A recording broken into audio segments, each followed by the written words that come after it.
Dear students, मैं doctor पूर्णिमा दीक्षित आपको BSc third year में फॉस्फोजीन्स और फॉस्फोनाइट्रिलिक हैलाइड पढ़ा रही हूँ। लास्ट लेक्चर में हमने बनाने की विधि पढ़ी, आपको समझाया कि किस तरीके से त्रिलक और चतुर्लक के रूप में ये प्राप्त होते हैं।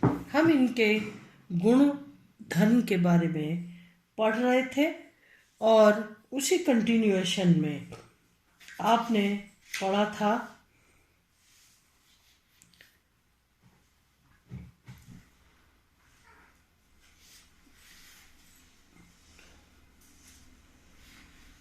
कि किस तरीके से NH3 की अभिक्रिया से एमाइड बनता है और भी बाकी अभिक्रियाएं आपने पढ़ी थी। अब हम आगे बढ़ाते हुए बेंजीन से अभिक्रिया को देख रहे हैं। किस तरीके से बेंजीन से अभिक्रिया होती है। N3P3Cl6 से एल्यूमिनियम क्लोराइड या AlCl3 की उपस्थिति में C6H6 क्रिया करके डाइफिनिल व्युत्पन्न बनाते हैं और इस तरीके से जो दो Cl2 लगे होते हैं उनकी जगह C6H5 आ जाते हैं। इसी तरीके से PbF2 के साथ अभिक्रिया से N3P3F6 तथा कुछ त्रिलक चतुर्लकों में परिवर्तित हो जाते हैं। जो त्रिलक है ये चतुर्लक में परिवर्तित हो जाते हैं। NPCl2 3, 3PbF2, N3P3F6 plus 3PbCl2।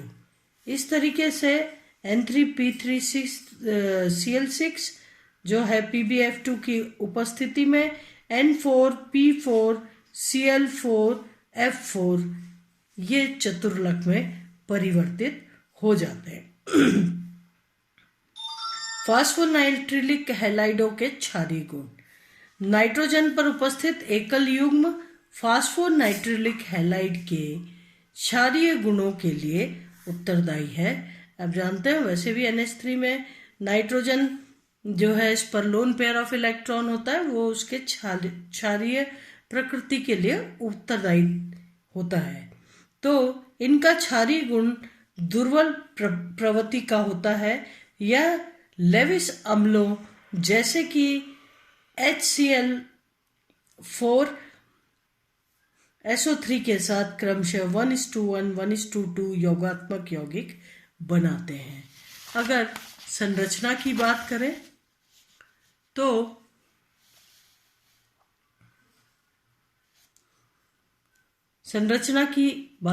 तो चक्रीय बहुलकों में अधिकतर N=3 या 4 वाले बहुलक बनते हैं जिनमें क्रमशः 6 व 8 सदस्य, यानी 3 में 3 नाइट्रोजन और 3 फास्फोरस तो 6 सदस्य, और 4 में 4 नाइट्रोजन 4 फास्फोरस, इस प्रकार से 8 सदस्य होते हैं।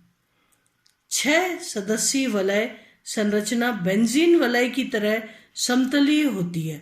अगर 6 सदस्यीय 6 मेंबर्ड है तो समतलीय होगी, जबकि 8 सदस्यीय संरचना जो है असमतलीय व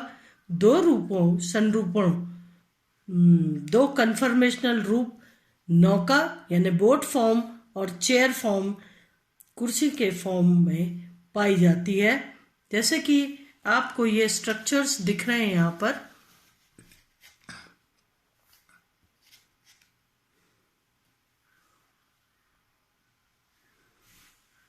ये जो 8 सदस्यीय रिंग है बोट फॉर्म में है, जबकि ये चेयर फॉर्म में है।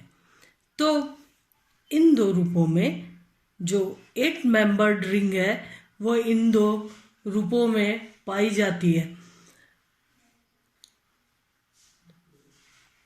NPCl2-3 की वलय संरचना NPCl2-4 की नौका कुर्सी संरचना समस्त X2PN n यौगिकों में Pn बंध दूरी समान पाई जाती है, जिसका मान 1.56 से 1.61 एंगस्ट्रॉम तक होता है, जो कि Pn एकल बंध के अपेक्षित मान 1.7 से 1.8 एंगस्ट्रॉम से काफी कम है। बंध में द्विबंध गुण का होना बताते हैं, इसी कारण इन्हें द्विबंध युक्त सूत्रों द्वारा दर्शाते हैं। अगर बंधन को देखा जाए, क्रैग व पेडाक के अनुसार वलय में द्विबंध गुणों को पाई कक्षकों के विस्थानीकरण से समझाया जा सकता है। जैसे बेंजीन रिंग में पूरे पर पाई इलेक्ट्रॉन विस्थापित रहते हैं, ऐसा तो इस वलय में नहीं होता, लेकिन जो उसका केंद्र है वहां पर नोड्स पाए जाते हैं। यदि नाइट्रोजन व फास्फोरस के अतिव्यापन में भाग लेने वाले विभिन्न कक्षकों पर विचार करें तो बंध कोण के आधार पर नाइट्रोजन को उत्तेजित अवस्था में sp2 संकरित माना जा सकता है। ठीक है, नाइट्रोजन अगर sp2 संकरित होगा तो sp2 संकरित 3 कक्षकों में एक में लोन पेयर होगा, बाकी 2 में एक एक इलेक्ट्रॉन होंगे, तो संकरित माना जा सकता है, जिसमें 2 अर्धपूर्ण संकर कक्षक अपने पड़ोसी फास्फोरस परमाणुओं से सामान्य सहसंयोजक बंध का निर्माण करते हैं। फास्फोरस के साथ 2 जो संकरित कक्षक हैं वो सहसंयोजक बंध का निर्माण करते हैं, तथा तीसरा संकर कक्षक नाइट्रोजन पर एकल युग्म के साथ रहता है। संकरण के पश्चात नाइट्रोजन पर एक असंकरित अर्धपूर्ण कक्षक PZ वलय के लंबवत रहता है। कुल मिला के 3p कक्षक है, तो 3p कक्षकों में से एक p कक्षक जो संकरण में भाग नहीं ले रहा है वो जो लंबवत रहता है, और इस प्रकार से वलय के लंबवत रहता है। फास्फोरस उत्तेजित अवस्था में sp3 संकरित रहता है, जहां आपने कहा नाइट्रोजन sp2, फास्फोरस जो है sp3 संकरित अवस्था में रहता है, जिनमें प्रत्येक संकर कक्षक अर्धपूर्ण रहते हैं। फास्फोरस में ये देखिए, जो संकरण के पश्चात ये संकर कक्षक होते हैं सारे के सारे अर्धपूर्ण भरे होते हैं, अर्धपूर्ण होते हैं, और sp3 संकरण, जबकि एक इलेक्ट्रॉन d कक्षक में शिफ्ट हो जाता है। नाइट्रोजन के केस में ये संकर कक्षक में लोन पेयर ऑफ इलेक्ट्रॉन है और बाकी 2 में एक एक इलेक्ट्रॉन है। फास्फोरस में sp3 संकरण के पश्चात चारों ही sp3 संकर कक्षकों में एक एक इलेक्ट्रॉन उपस्थित है।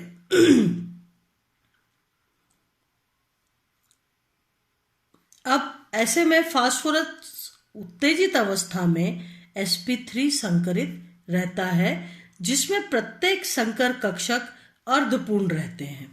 आप जानते हैं प्रत्येक संकर कक्षक अर्धपूर्ण है, जिसमें से 2 पड़ोसी नाइट्रोजन परमाणुओं के साथ व 2 संकर कक्षक 2 Cl परमाणुओं के साथ बंध बनाते हैं।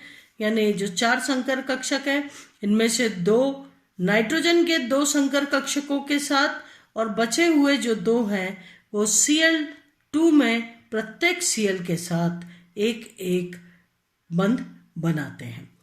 ऐसा माना जाता है कि वलय समतलीय है और तल XY तल है, जो नाइट्रोजन का sp2 संकर कक्षक फास्फोरस के dx2y2 या dx2y2 व dxy से पाई अतिव्यापन करेगा, जबकि नाइट्रोजन का 2pz जो उसके लंबवत है तथा p फास्फोरस के dxz व yz कक्षक वलय के लंबवत d पाई p पाई अतिव्यापन करेंगे।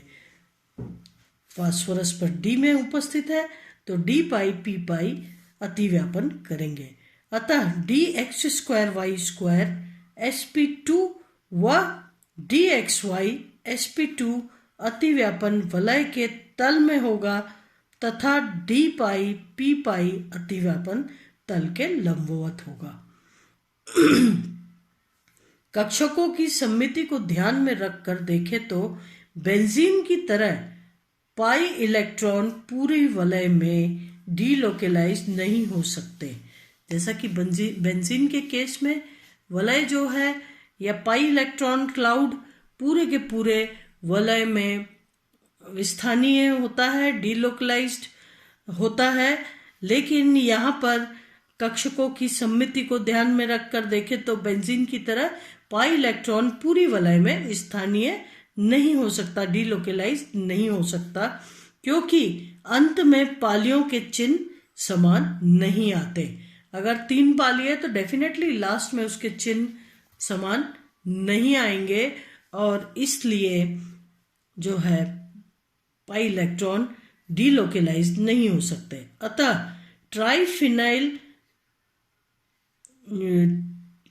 ट्राइफॉस्फोनाइट्रिलिक क्लोराइड में पाई इलेक्ट्रॉन पूरी वलय पर विस्थानीकृत नहीं हो सकते, परंतु टेट्राफॉस्फोनाइट्रिलिक क्लोराइड में यह संभव हो सकता है क्योंकि अंत के परमाणुओं के चिन्ह समान होते हैं। ठीक है, तो इस तरीके से अगर ट्राई के केस में देखा जाए तो माइनस प्लस और यहाँ पर आ रहा है प्लस माइनस, तो ऐसी कंडीशन में जो पाई इलेक्ट्रॉन है वो डीलोकेलाइज नहीं होंगे। लेकिन अगर इसके टेट्रामर को देखा जाए तो माइनस प्लस और यहाँ भी माइनस प्लस आ रहा है और इसीलिए इसकी चक्रीय संरचना में जो पाई इलेक्ट्रॉन है वो विस्थानीकृत हो सकते हैं।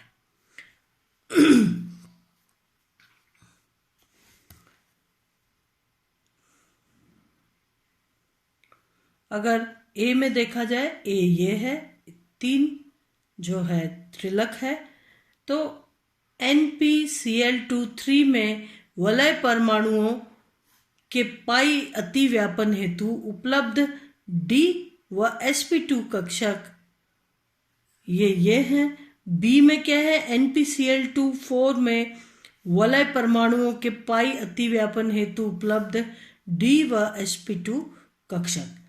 ठीक है, डेवार तथा साथियों के अनुसार dxz व dyz कक्षक अतिव्यापन से पहले मिश्रित हो 2 नए कक्षक बनाते हैं जो कि 2 पड़ोसी नाइट्रोजन की ओर दिशा विन्यस्त हो। दोनों ओर के नाइट्रोजन के फास्फोरस कक्षक दोनों ओर के नाइट्रोजन फास्फोरस कक्षक से बंध बनाते हैं। ठीक है, नाइट्रोजन के जो है दोनों तरफ फास्फोरस है, तो ये जो दोनों आपस में मिश्रित होकर 2 नए कक्षक बनाते हैं वो दोनों ही तरफ फास्फोरस से अतिव्यापन करते हैं। फास्फोरस हालांकि दोनों ओर के नाइट्रोजन से पाई बंध बनाता है। फास्फोरस क्या इधर भी और इधर भी दोनों तरफ पाई बंध बना रहा है, लेकिन यह पाई बंध NPN पर विस्थानीकृत नहीं रहता। यहाँ पर यह विस्थानीकृत नहीं रहता है और ये फर्क है। जबकि नाइट्रोजन का फास्फोरस कक्षक दोनों ओर से फास्फोरस के समान सममिति के कक्षकों से अतिव्यापन करता है और इससे बना आणविक कक्षक इन तीनों फास्फोरस नाइट्रोजन फास्फोरस पर विस्थानीकृत रहता है। नाइट्रोजन फास्फोरस फास्फोरस इस पर विस्थानीकृत रहता है, लेकिन नाइट्रोजन फास्फोरस नाइट्रोजन यहाँ पर विस्थानीकृत नहीं रहता। यानी नाइट्रोजन दोनों तरफ फास्फोरस से जुड़ा हुआ है, इन तीनों के ऊपर विस्थानीकृत रहता है। कक्षक इन तीनों फास्फोरस नाइट्रोजन फास्फोरस पर विस्थानीकृत रहता है। अतः इस सुझाव के अनुसार पाई कक्षक 3-3 परमाणुओं के खंडों पर इस प्रकार विस्थानीकृत रहता है कि प्रत्येक p परमाणु पर एक नोडीय बिंदु, ये देखिए यहाँ पर नोड है, ये तीनों फास्फोरस पर एक एक नोड है, तो प्रत्येक P परमाणु फास्फोरस परमाणु पर एक नोडीय बिंदु नोडल पॉइंट उपस्थित रहता है, जबकि पहले पूरी वलय में एक नाइट्रोजन पर ही नोडीय बिंदु माना गया था।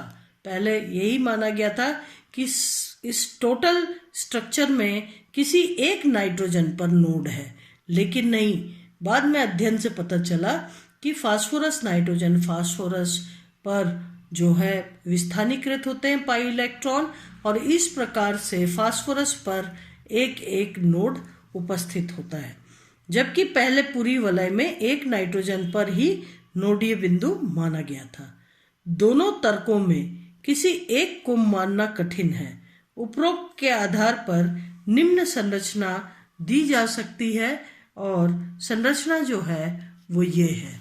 ये संरचना दी गई है दोनों के आधार पर। अब अगर हम फॉस्फोनाइट्राइल्स की अगर यूजेस को देखें, उपयोग को देखें, तो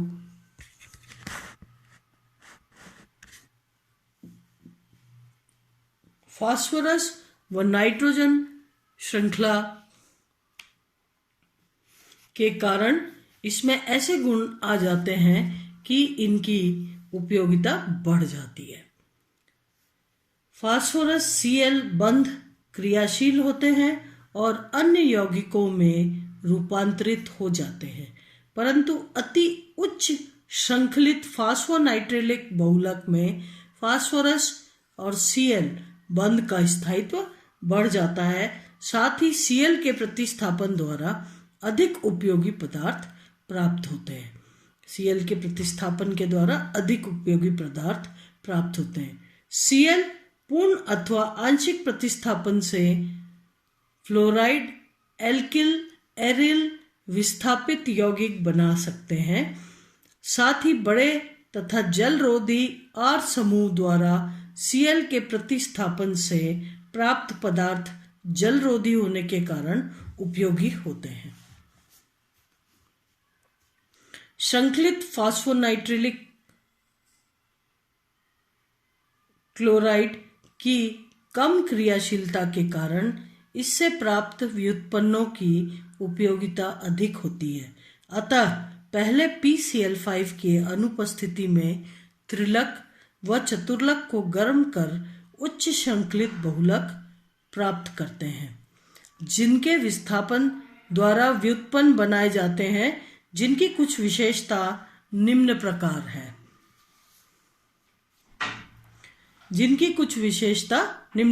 है। चिकित्सा के क्षेत्र में फ्लोरोएल्किल समूह द्वारा प्रतिस्थापित कुछ बहुलक जल प्रतिकर्षी होते हैं, साथ ही सजीव ऊतकों के प्रति अक्रिय होते हैं। अतः कृत्रिम रक्तवाहिनी तथा कृत्रिम अंगों के निर्माण हेतु उपयुक्त पदार्थ होते हैं। अगर इस यौगिक को देखा जाए जहां पर 2 Cl की जगह ET जो ये फॉर्मूला जो है इथाइल ऑक्सी NH2CH2C, ये जो अगर 2 क्लोराइड की जगह इनसे रिप्लेस कर दिया जाए तो ये जो यौगिक है बहुत धीमी गति से जल अपघटित होते हैं। अतः शल्य चिकित्सा के पश्चात लगाए जाने वाले टाँकों के धागों में प्रयुक्त होते हैं। इन यौगिकों